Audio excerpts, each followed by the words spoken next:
Welcome to programme views makers. मैं हूं आपके साथ शाइस्ता यूसुफ। नाज़रीन, मामला कुछ यूं है कि तहरीक इंसाफ की हुकूमत के लिए सियासी हालात अहम मोड़ पर पहुंच गए हैं।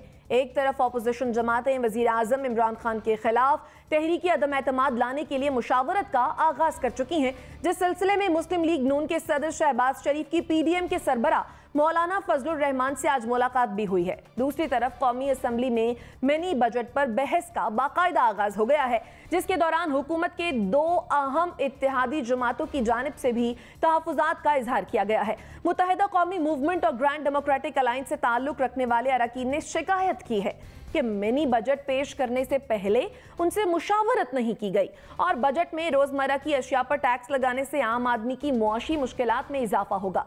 सवाल यह है कि क्या हुकूमत को मिनी बजट पास कराने में मुश्किल पेश आ सकती है। इस पर डिस्कशन के लिए जो मेहमान हमारे साथ मौजूद है, तारुफ मैं आपसे करवा देती हूँ। हमें जो है जैगम खान साहब ने, जुनैरा अजहर साहिबा हमारे साथ मौजूद है, अतर काज़मी साहब ने हमें ज्वाइन किया है, नसीम सिद्दीकी साहब हमारे साथ मौजूद है और हमें ज्वाइन किया है मुजम्मल सोहरवर्दी साहब ने। आप तमाम मेहमानों के वक्त का बेहद शुक्रिया। जैगम खान साहब, आपके जानिब आऊँगी। आपके ख्याल में क्या ऑपोजिशन के लिए मुमकिन होगा कि इस बजट को पास होने से वो रोक सके? शाइस्ता, आप देखिए कि इस बजट को पास होने से रोकने का मफहूम क्या है, क्योंकि ये मनी बिल है।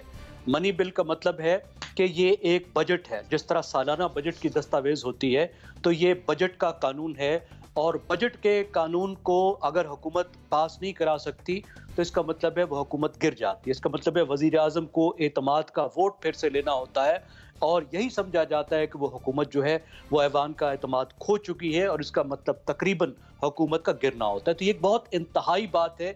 ये कोई आम कानून नहीं है कि जिसको इतना लाइटली हम ले सकें या समझें कि इतने आसानी से उसको अपोजिशन पास करा लेगी। इसको हुकूमत भी मुकम्मल कोशिश करेगी। हम देख रहे हैं कि उसने पिछली बार जो है वो इजलास बुलाया लेकिन फिर पेश नहीं किया। वो अपनी तरफ से हुकूमत पूरी कोशिश कर रही है और इस वक्त जो उसके इत्तेहादी हैं, they are smelling the blood. उन्हें जो है खून की बू आ रही है। उनके लिए एक मौका है कि वो इत्तेहादी होने के नाते जिनको इग्नोर किया गया है तो वो कोई कीमत तलब करें हुकूमत से। आपको पता है इलेक्शन का सीज़न है और हुकूमत अनपॉपुलर हो चुकी है, तो कम अज़ कम भी जो वो काम कर सकते हैं कि इस वक्त हुकूमत उनसे वादा करे कि कितने उनको फ़ंड देगी, क्योंकि उन्होंने कॉन्स्टिट्यूंसी में वापस जाना है। इस वक्त कॉन्स्टिट्यूंसी में वापस जाने का वक्त आ चुका है।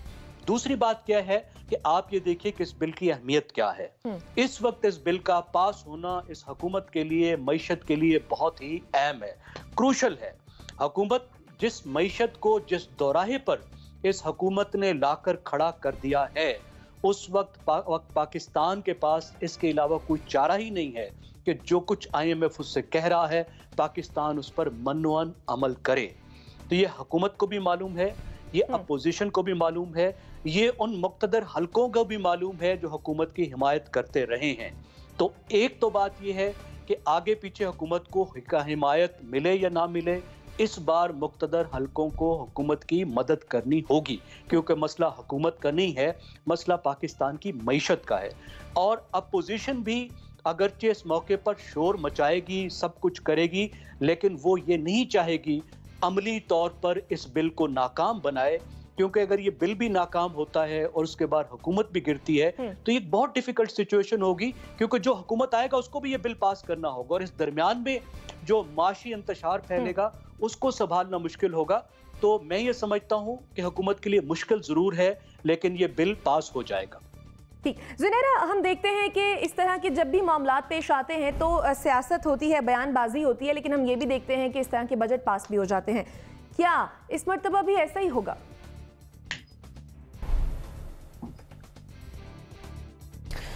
हाँ जी, ट्रैक रिकॉर्ड भी यही है और इस वक्त की जो सिचुएशन है वो भी यही बताती है कि अगर नेशनल सिक्योरिटी पॉलिसी जो अभी बनी है और उसका जो हिस्सा हम लोग पढ़ सके हैं, क्योंकि वो सारी तो रिलीज़ नहीं हुई है, उसमें जो मईशत है उसको मेरे ख्याल है बिल्कुल टॉप पोजीशन पे रखा गया है। बिकॉज चाहे आपका डिफेंस हो, चाहे इंटरनल सिक्योरिटी हो, ह्यूमन सिक्योरिटी हो, फूड सिक्योरिटी हो, हर चीज़ का ताल्लुक जो है वो मईशत से है।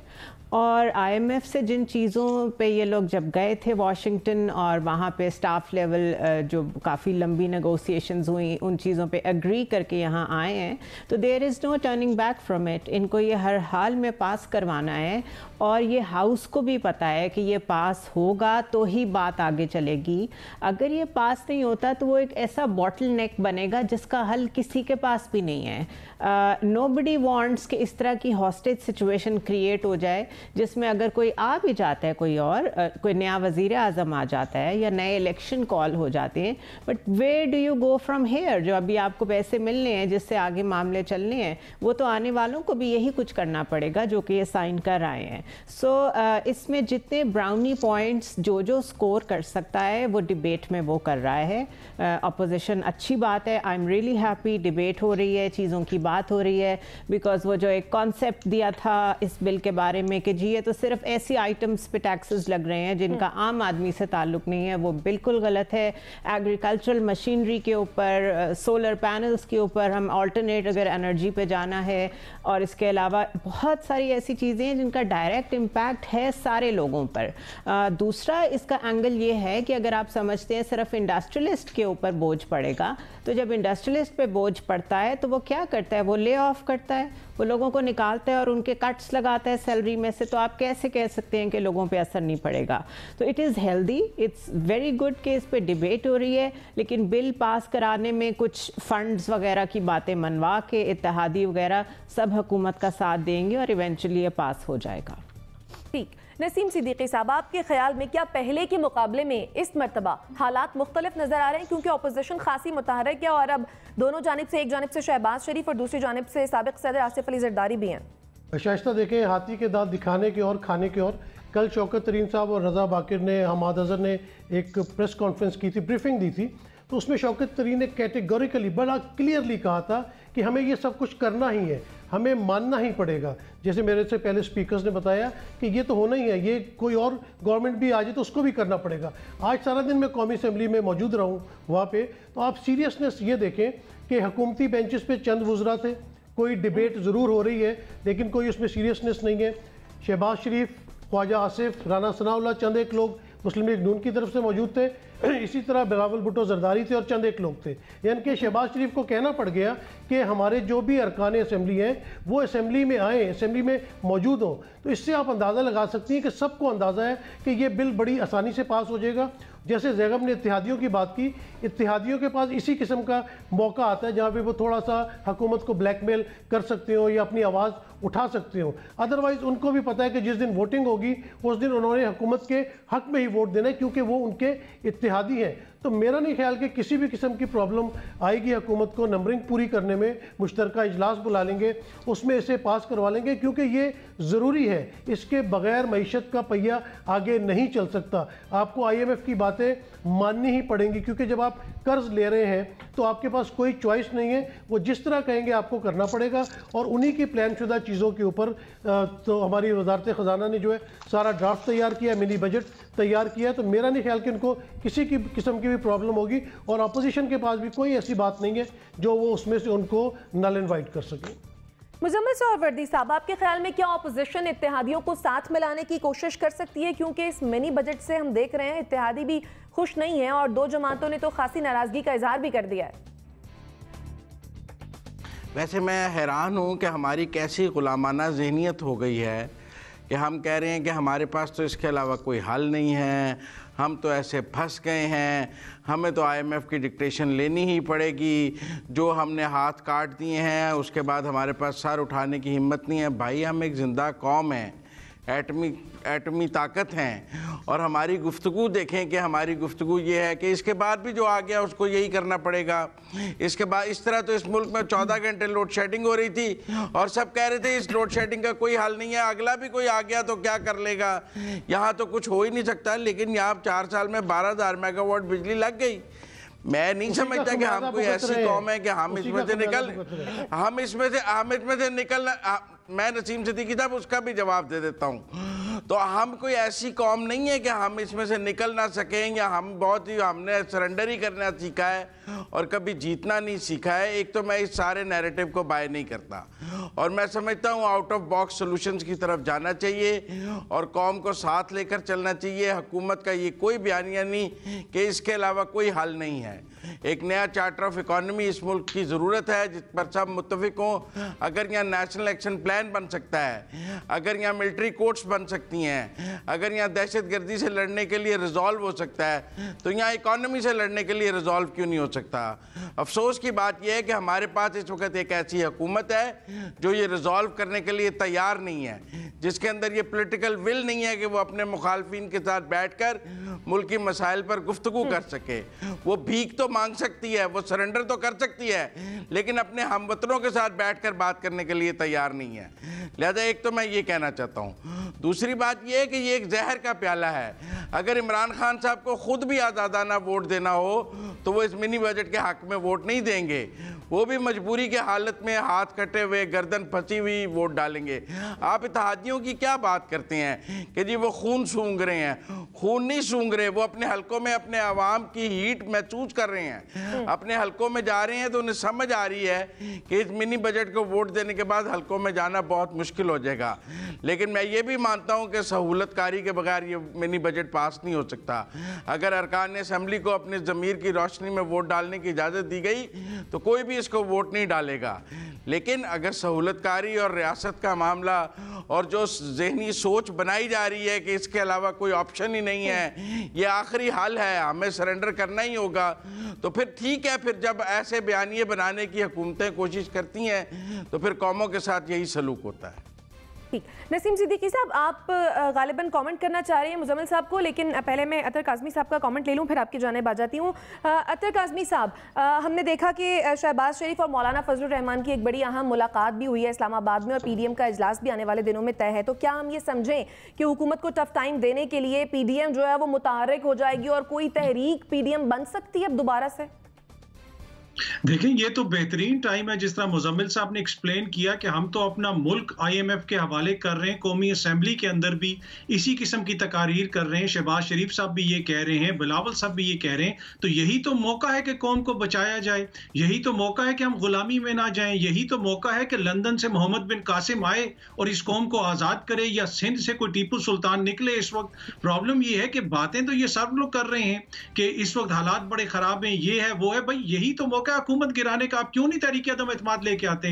इत्तेहादी भी नाराज हैं, वो भी कह रहे हैं कि ये ठीक नहीं है। तो यही इसी वक्त तो वो पेश कर सकते हैं तहरीक अदम एतमाद और हुकूमत को फारिग करें। और होता ये रहा है कि माजी के अंदर भी हम आईएमएफ से इसी तरह डील करते रहे। आप पिछली हुकूमतों को देख लें, 2012 के उसके बाद के आईएमएफ के साथ जो कॉन्ट्रैक्ट्स होते रहे, क्या वो इससे मुख्तलिफ थे?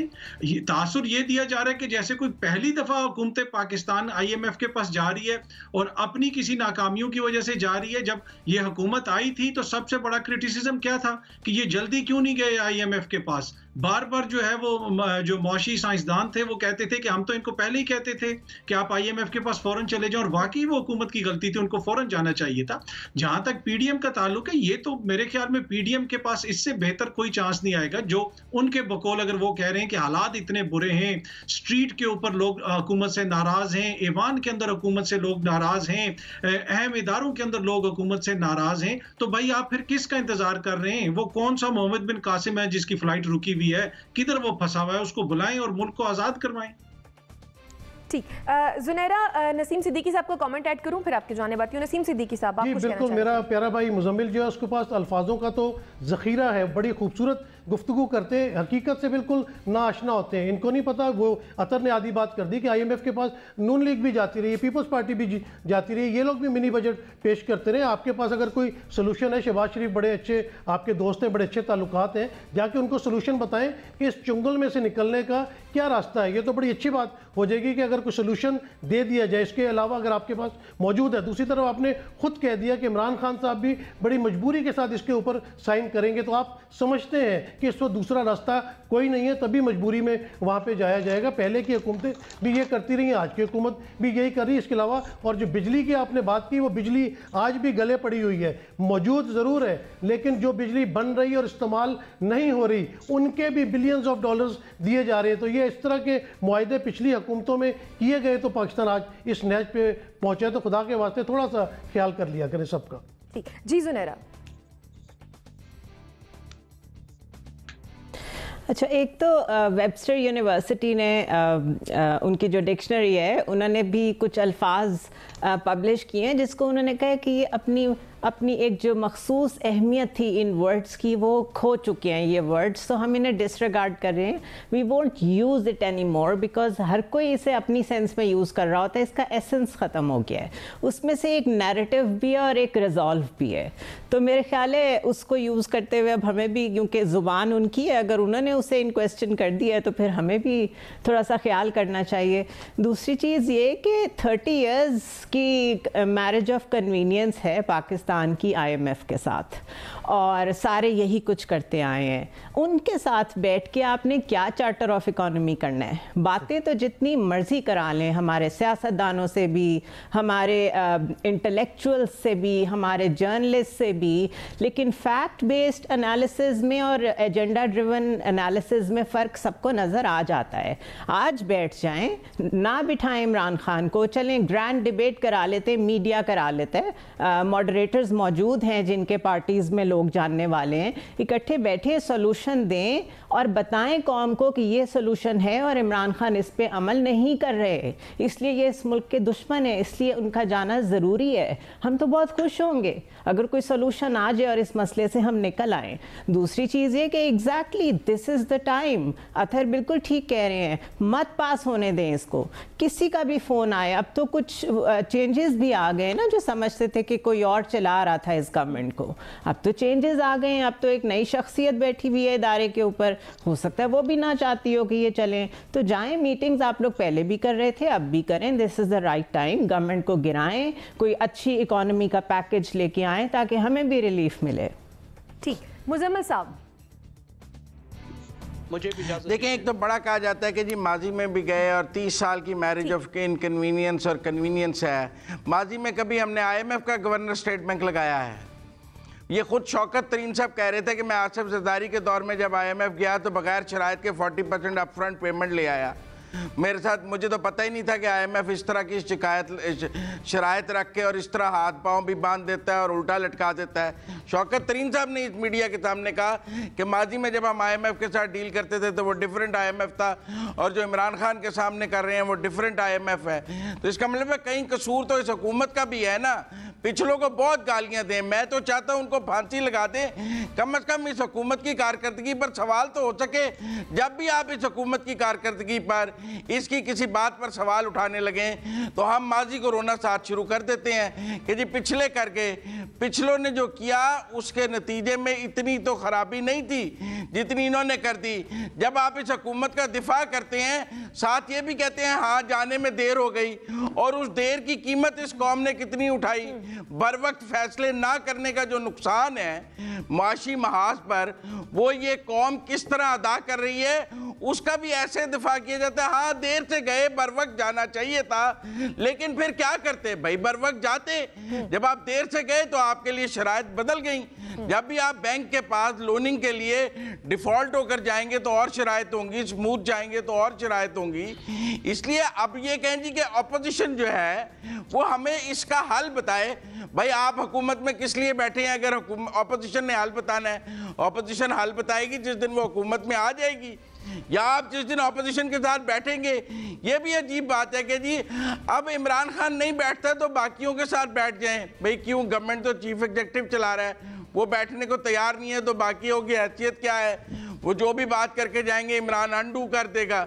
जब तक वो नहीं बैठेगा, जब तक इस मुल्क का वजीर आज़म नहीं बैठेगा, बाकी लोगों की क्या हैसियत है? स्ट्रोक ऑफ पेन से वो हटा सकते हैं। 4 वजीर खजाना हटाए हैं, 4 फिनांस सेक्रेटरी हटाए हैं, FBR के चेयरमैन हटाए हैं। किससे बात करें?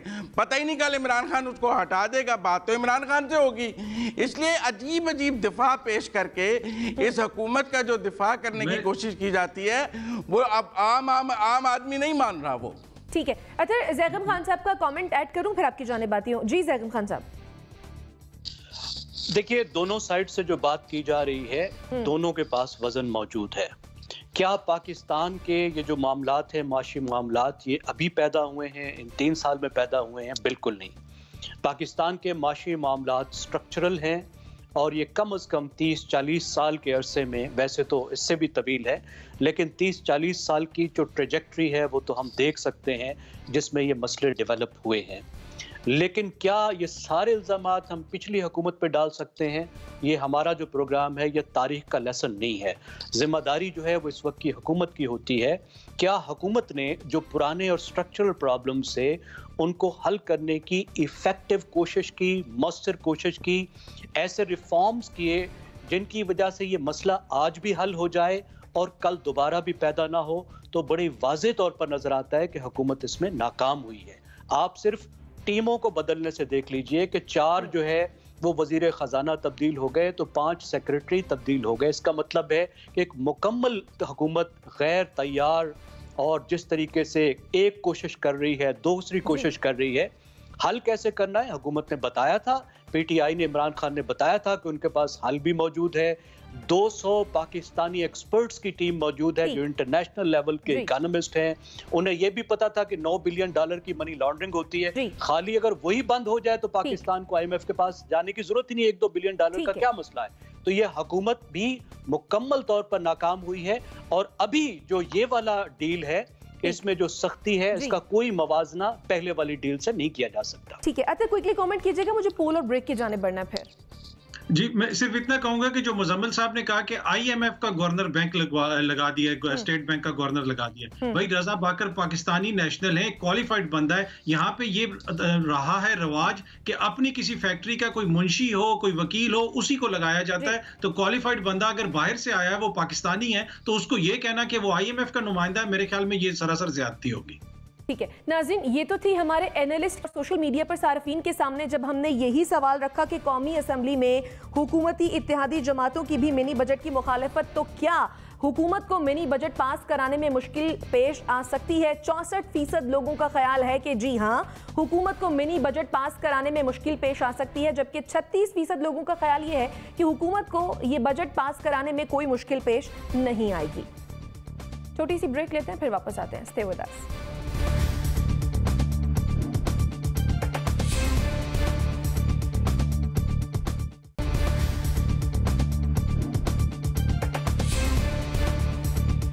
Welcome back after the break. Usman Mirza हरासानी केस में मुतासरा लड़की के बयान से मुनहरफ होने और केस की पैरवी से इनकार के बाद वफाकी हुकूमत ने मुद्दई बनने का फैसला कर लिया है।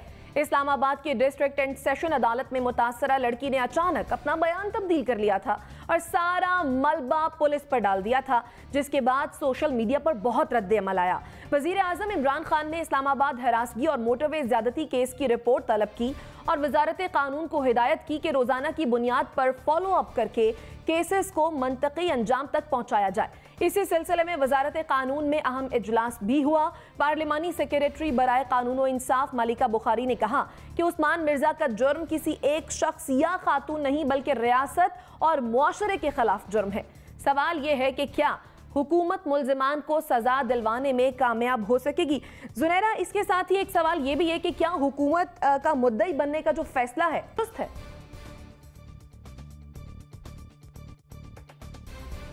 जी बिल्कुल दुरुस्त है। जब शाहरुख चितोई का केस था और उसमें ये बात हो रही थी कि दियत पे जाके मामला हल हो गया था किसी हद तक, उस वक्त भी ये डिबेट जनरेट हुई थी और उसमें जो मजहबी उलमा थे उन्होंने भी ये कहा था कि अगर प्रेशर के तहत या किसी भी वजह से अपने आप को कमज़ोर समझते हुए या अपनी जान के खौफ की वजह से जो मुद्दई है वो पीछे हट जाता है, तो फिर स्टेट की रिस्पॉन्सिबिलिटी है कि वो उस ईवल को एड्रेस करे। बिकॉज स्टेट इतनी स्ट्रांग होती है कि अगर जिसके साथ ज्यादती हुई है वो पीछे हट भी जाए तो वो आगे बढ़ के इंसाफ मुहैया करे, because it sends a very strong message to the society कि इस तरह की हरकत, इस तरह के मामला जो करेगा उसके साथ कैसा सलूक होगा।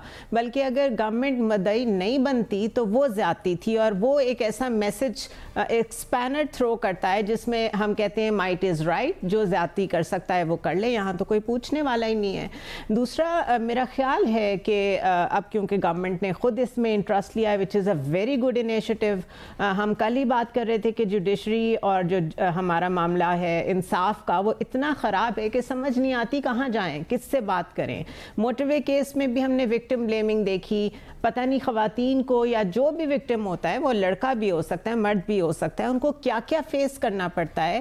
ताकतवर लोग किस किस तरीके से उनको हरास करते हैं। इन दिस केस पता नहीं ये रैकेट है, कोई ग्रो है ऐसा जो इतना बड़ा है जो ब्लैकमेलिंग कर रहा हो। So yes they needed support, उस लड़की को सपोर्ट चाहिए, और अगर वो खुद पीछे हटना चाहती है तो उसको रिप्रेजेंट स्टेट करेगी, और जो उनके साथ सलूक होना चाहिए एप्टली वो ज़रूर होगा इंशाल्लाह। मुझे तो यही नज़र आ रहा है।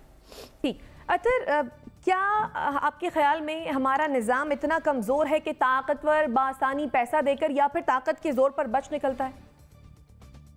देखें, शाहरुख चितोई का केस हमारे सामने है। अभी हमने देखा कि सजा तो बाद की बात है, जिनको सजाएं हो गई, पूरी सोसाइटी का प्रेशर पड़ा, मीडिया का प्रेशर पड़ा, शाहरुख चितोई को सजा हुई, और बाद में हमें क्या पता चलता है कि वो 5 star life, luxury life enjoy कर रहे हैं, कभी होटल्स में, कभी अस्पतालों में और कभी अपने घरों में। तो ये वो लोग हैं कि जिनको सजाएं हो चुकी हैं। तो क्या हमारा सिस्टम इस काबिल है कि वो ताकतवर को शिकंजे में ले सके, ताकतवर को अंजाम तक पहुंचा सके? नहीं।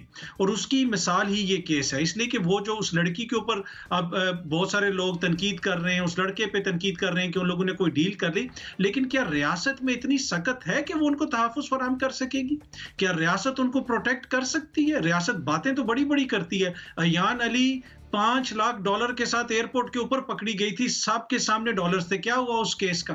क्या बना उस कस्टम के इंस्पेक्टर का बाद में जिसका मर्डर हो गया था? कौन अयान अली का मुकदमा लड़ रहा था अदालत के अंदर?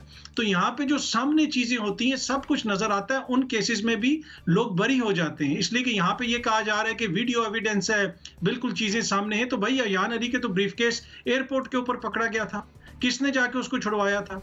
क्या हुआ उस केस का? शाहरुख चितोई के जो चीफ जस्टिस साहब ने जाके उसको जेल के अंदर जाके उसको पकड़ा और पूछा कि ये इस तरह क्यों रह रहा है। उसको जेल से निकाल के उन्होंने 5 स्टार हॉस्पिटल में भेज दिया। तो ये निज़ाम इस काबिल नहीं है कि ये किसी आम शख्स को तहफ़्फ़ुज़ या इंसाफ फराहम कर सके। इस हुकूमत ने भी बातें तो बड़ी अच्छी की हैं, लेकिन मुझे नहीं लगा कि इन 3 सालों में कोई बेहतरी आई हो, और इस केस में भी मुझे नहीं लगता कि कोई बेहतरी आएगी। हाँ, सजा हो जाएगी, लेकिन आगे जाके वो इसी किस्म का शाहरुख चितोई जैसा हम देखेंगे, इसी किस्म का सिलसिला चलता रहेगा। ठीक है, मुजम्मिल सोहरावर्दी साहब, मुतासरा खातून ने मुल्जिम को पहचानने से इनकार कर दिया। आपके ख्याल में इसके पीछे क्या मुहर्रकात हो सकते हैं? देखिए, मैं समझता हूँ कि हुकूमत की डायरेक्शन गलत है। आप किसी 1 या 2 केस को लेकर, चूँकि मीडिया का उस पर प्रेशर है, और आप कहें जी उसका फॉलो अप करें, उन मुल्ज़मान को सज़ा हो जाए, और बाकी जो पूरे पाकिस्तान में इस तरह के हज़ारों लाखों केसेस हैं उनका क्या बनेगा? यहाँ रोज़ कसास और दियत के नाम पर, आउट ऑफ कोर्ट सेटलमेंट के नाम पर ताकतवर जो है वो कमज़ोर से इंसाफ को छीनता है।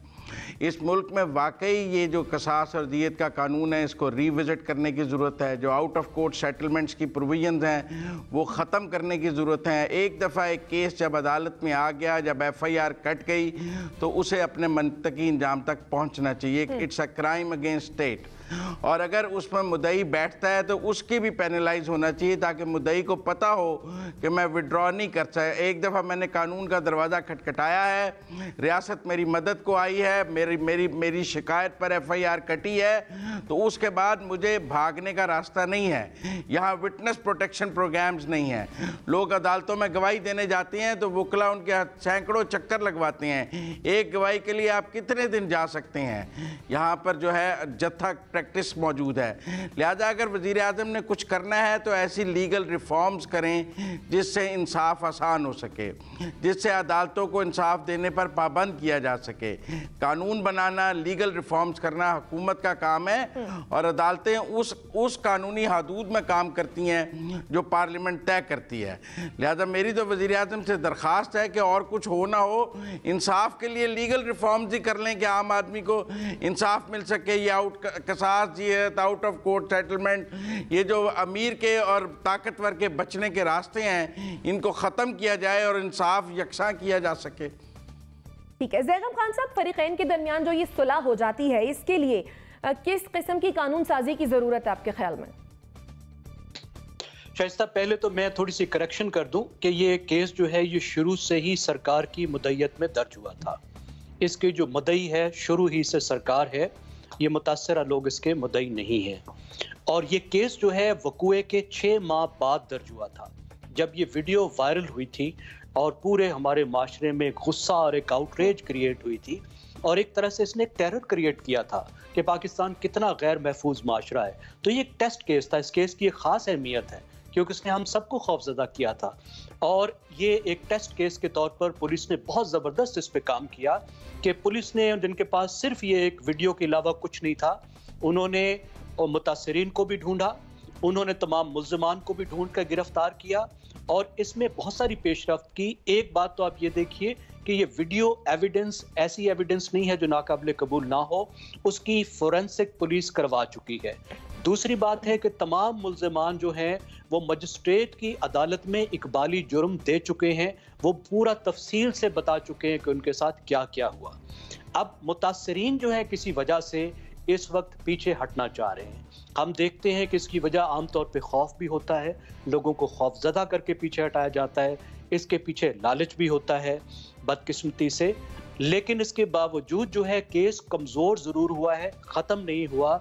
अभी तक जहां तक पुलिस जा चुका है, केस जा चुका है, पुलिस जितना काम कर चुकी है, जो एविडेंस मौजूद है, तो इसमें अक्सर माहिर कानून जो हैं वो यही कहते हैं कि सज़ा ज़रूर होगी।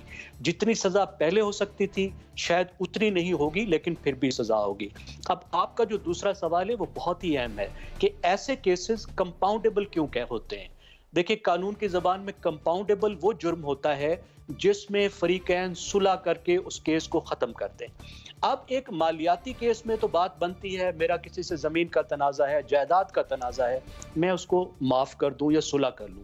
लेकिन पाकिस्तान में कसास और दियत के नाम पे जिस तरीके से उसकी इंटरप्रिटेशन की गई कि किसी का खून भी लोग माफ़ कर सकते हैं, दुनिया में कहीं नहीं है। जितने भी कत्ल के केसेस होते हैं और इस तरह की राइट्स की वायलेशन होती है, उसकी मुद्दई हमेशा सरकार होती है। हर कत्ल के केस में जो दुनिया भर में जहां भी कत्ल का केस होता है उसकी मुद्दईयत सरकार होती है, क्योंकि रियासत के एक शहरी का खून बहा होता है, उसका मालिक कोई नहीं होता। ठीक है, उसके रिश्तेदार जरूर होते हैं। हमारे यहाँ ये मजाक होता है कि इज्जत के नाम पे घर वाले ही कत्ल कर देते हैं, फिर घर वाले ही उसको माफ कर देते हैं। गरीब आदमी का कत्ल होता है तो उसको लालच और खौफ देके माफ किया जाता है। ये रिव्यू करने की जरूरत है जो कंपाउंडेबल केसेस हैं कि कौन से केसेस कंपाउंडेबल होने चाहिए, कौन से नहीं होने चाहिए। ऐसे केसेस बिल्कुल सुलह से बाहर होने चाहिए और हमेशा सरकार की मुद्दईयत में होने चाहिए। ठीक है, नसीम सिद्दीकी साहब, क्या हुकूमत इसलिए मुद्दई बन गई या ये टेस्ट केस इसलिए बन गया कि मीडिया का प्रेशर था या सोशल मीडिया का प्रेशर था?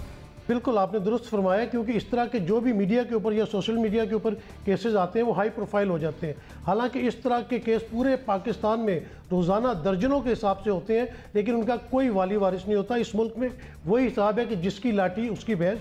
क्या पाकिस्तानी क्या, इससे तो फॉरेनर्स भी मुस्तफ़ीद हो जाते हैं। आप लोग रेमंड डेविस वाला केस नहीं भूले हुए होंगे, उन्होंने भी आप देखें कि किस तरह इस मुल्क में जो है 2 लोगों को गोली मारी थी और वो बड़े आराम से निकल गए। हमारे मुल्क में अभी आप अडियाला जेल या कोट लखपत जेल लाहौर चली जाए तो अडियाला जेल में किसी गरीब कैदी ने अपने इलाज के लिए पिम्स अस्पताल आना होगा तो उसको साल लग जाते हैं। कोई कोट लखपत से किसी ने सर्विसेज अस्पताल इलाज कराना है, उसको साल लग जाते हैं और डेथ भी हो जाती है। लेकिन आपने देखा कि नवाज शरीफ साहब ताकतवर थे, कितने आराम से पाकिस्तान से इलाज के लिए बाहर गए और आज तक वापस ही नहीं आए। तो इस मुल्क का जो वतीरा है वो यही है कि ताकतवर स्ट्रॉन्ग है। कल हमने शाहरुख जतोई के ऊपर डिस्कशन की, उसमें भी मुद्दा यही था। और अभी भी आप देख लें कि उस्मान मिर्ज़ा जिस तरह गुंडागर्दी उस वीडियो के अंदर दिखा रहा था, तो इससे साबित है कि वो एक गुंडा है। और लाजमी बात है वो लड़का लड़की जो है उनकी फैमिलीज जो है वो डर खौफ के अंदर आ गए होंगे। उन्होंने तो पहले भी इसकी इतला नहीं दी थी, पहले भी मुकदमा दर्ज नहीं कराया था। ये तो सोशल मीडिया पे जब वीडियो वायरल हुई है तो हुकूमत ने इसका एक्शन लिया था। तो बात यह है कि अगर वो रिहा हो जाता है तो आप देखें कि उसकी दहशत कितनी बढ़ जाएगी कि जो आने वाले दिनों में अगर कोई इस तरह की वारदात करता है तो लोग उससे डरेंगे कि ये तो अदालत से भी छूट के आ गया, ये तो जेल से भी छूट के आ गया। तो इसी तरह की हरकतें होती हैं। जो ताकतवर होते हैं पैसे के नशे में आके वो इन चीज़ों को क्लियर कर लेते हैं। अभी जो एयान अली का जिक्र हुआ, आपने देखा होगा कि आज हरीम शाह की भी एक वीडियो वायरल हुई है जिसमें वो कह रही है कि इतने पाउंड लेके मैं तो पाकिस्तान से निकल गई। अब उन्होंने वो टिकटॉक के लिए वीडियो बनाई है या वाकई निकल गई है, वो तो FIA ने केस जो है वो नेशनल क्राइम एजेंसी को भेजा है, तो वहाँ से सारा मामला पता चल जाएगा। ठीक हो गया। ये तो हमारे एनालिस्ट की राय थी। नाज़रीन, जब सवाल हमने सोशल मीडिया पर सार्फिन के सामने रखा कि क्या हुकूमत मुल्जिमान को सजा दिलवाने में कामयाब हो सकेगी, तो 48% लोगों का ख्याल है जी हाँ कामयाब हो पाएगी, जबकि 52% लोगों का मानना यह है कि हुकूमत मुल्जिमान को सजा दिलवाने में कामयाब नहीं हो पाएगी। ब्रेक लेते हैं, फिर वापस आते हैं। स्टे विद अस।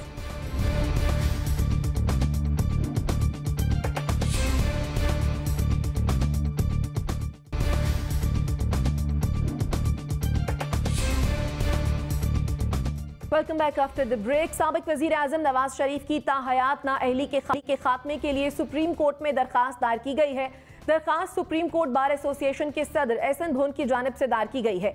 साबिक वजीर आजम की ताहयात नाअहली की सजा के खात्मे के लिए दरखास्त में इस्तदा की गई है कि ताहयात नाअहली के उसूल का इत्तलाक सिर्फ इंतखाबी तनाज़ात में इस्तेमाल किया जाए। दरखास्त में आर्टिकल 184 और आर्टिकल 99 की तशरीह भी करने की इस्तदा की गई है। तो सवाल यह है कि क्या ताहयात नाअहली के फैसले पर नजरसानी होनी चाहिए? नसीम सिद्दीकी साहब क्या कहेंगे? देखिए शाइस्ता, बिल्कुल इस तरह की कोई नजरसानी की दरख्वास्त है, ज़रूर नजरसानी होनी चाहिए, कि हक तलफी नहीं होनी चाहिए। लेकिन देखिए Pakistan bar council, Punjab bar council, इनका क्या ताल्लुक है? ये सियासी लोगों की जो है नाअहली ख़त्म कराने निकले। पहले इनको चाहिए था कि वो नवाज शरीफ को वापस लाने की बात करते कि अदालत से वो जो स्टाम्प पेपर लिख के दे के गए और जो गारंटी दे के गए वो अभी तक वापस क्यों नहीं आए। तो बात यह कि अगर मुस्लिम लीग नून की तरफ से कोई इस किस्म की दरख्वास्त गई होती या किसी और पार्टी की तरफ से गई होती तो चलो फिर तो बात समझ में भी आती है। लेकिन बार कौंसल जो है वो जब इस तरह सियासत में इन्वॉल्व होना शुरू हो जाए, मुजरिमों की जो पुष्टपुनाई करनी शुरू कर दें, तो वो चीज़ें अच्छी नहीं लगती। लेकिन ठीक है, नाअहली अगर कानूनी तौर पे ख़त्म हो सकती है, इसको नहीं होना चाहिए। जो कानूनी नुक्ता नज़र है वो पेश करना भी ज़रूरी है और उसका जो भी फैसला सुप्रीम कोर्ट देगी, क्योंकि सुप्रीम कोर्ट जो है वो तशरीह सही करती है अपना जो भी रूल्स एंड रेगुलेशंस होते हैं। तो देखते हैं, let's see what happens in the future. ठीक है, मुजम्मिल सोहवर्दी साहब, आपके ख्याल में क्या साबिक वज़ीर आज़म नवाज शरीफ की अमली सियासत में वापसी मुमकिन है? देखिए, ये कोई नवाज शरीफ की नाअहली ख़त्म करने की दरख्वास्त नहीं है, ये एक लॉ पॉइंट है। 62(1)(f) में डिस्क्वालिफिकेशन की मुद्दत नहीं लिखी हुई, लेकिन 2018 में सुप्रीम कोर्ट के एक 5 रुकनी बेंच ने मुत्तफ़िका फ़ैसला दिया जिसमें ये होल्ड किया कि 62(1)(f) के तहत जो डिस्क्वालिफिकेशन होगी वो फॉर लाइफ होगी। वैसे तो आप देखें ना, यूसुफ रज़ा गिलानी साहब कंटेम्प्ट ऑफ कोर्ट की तौहीन अदालत में कन्विक्ट होने के बाद 5 साल तौहीन अदालत वो के लिए डिस्क्वालीफाई हुए थे। कानून में लिखा हुआ है कि डिस्क्वालिफिकेशन 5 साल के लिए होगी, लेकिन यहाँ पर सुप्रीम कोर्ट के 5 रुकनी एक बेंच ने खुद ही ये मुद्दत का तयन कर दिया कि ये फॉर लाइफ टाइम होगी। अब इसमें जो बार के लोग हैं उनका मौक़िफ़ है कि सुप्रीम कोर्ट के पास मुद्दत के तयन का इख्तियार नहीं है, ये कानून और आइन का मामला है, ये पार्लियामेंट के पास हो सकता है। सुप्रीम कोर्ट खुद ना कानून बना सकता है ना आइन में तरमीम कर सकता है। इसलिए सुप्रीम कोर्ट के उस 5 रुकनी बेंच ने आइन और कानून से तजावुज किया हुआ है ये फैसला देकर, इस लॉ पॉइंट पर वो गए हैं।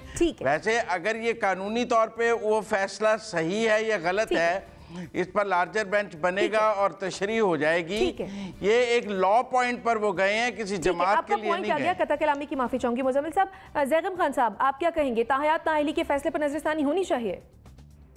जी डेफिनेटली होनी चाहिए, खास तौर पे जिन जिन लॉ पॉइंट्स पर इस वक्त पाकिस्तान की जो आला तरीन जजेस का इदारा है, सारी जो वकला का इदारा है, पाकिस्तान के वकला जिस पर सवाल उठा रहे हैं, अवाम भी उठाते रहे और एक से ज्यादा बातें हैं। देखिए, एक तो जाहिर है ये उन्होंने कही, अभी मुजम्मिल साहब ने भी बता दिया, और वकला ये कह रहे हैं कि कोई भी सजा अनलिमिटेड नहीं हो सकती, हर सजा की लिमिट होती है, कोई इंतहा होती है। 62A(1)(f) के हवाले से भी बात की। दूसरी बात वो कर रहे हैं कि आर्टिकल 17 यानी जो फ्रीडम ऑफ एसोसिएशन का एक्ट है, ये उससे भी मुतासर होता है जब आप किसी को इलेक्शन लड़ने के लिए नाअहल करते हैं। तीसरी बात है कि जो ओरिजिनल जुरिस्डिक्शन जिसको कहते हैं सुप्रीम कोर्ट की 184(3) जो है, उसका भी मसला है कि जब सुओ मोटो अदालत लेती है तो फिर अपील का हक भी मुतासर होता है। नजरसानी होनी चाहिए। ज़ैगम खान साहब, आपका पॉइंट आ गया। ज़ुनैरा, आप क्या कहेंगी? देखिए, एकेडमिकली तो हर एक का हक है कि वो जाके क्वेश्चन करे अगर वो समझता है कि कोई तशरीह गलत हो गई या कोई मामला गलत हो गया। बट वी ऑल नो कि इसके पीछे क्या है। बेंच और बार का जो एक रिलेशनशिप है, उसमें बार किस तरह असरअंदाज होती है जजेस पे और किस तरह अपनी मर्जी के फैसले ले सकती है, और इसका वो बैकग्राउंड भी याद रखें जिसमें वीडियोस पे वीडियोस लीक करके डिस्क्रेडिट करने की कोशिश की गई है सुप्रीम कोर्ट के जजेस की। तो ये सिर्फ नवाज शरीफ के लिए एक एफर्ट हो रही है और कुछ भी नहीं है इसमें। ठीक है, अतर काज़मी साहब।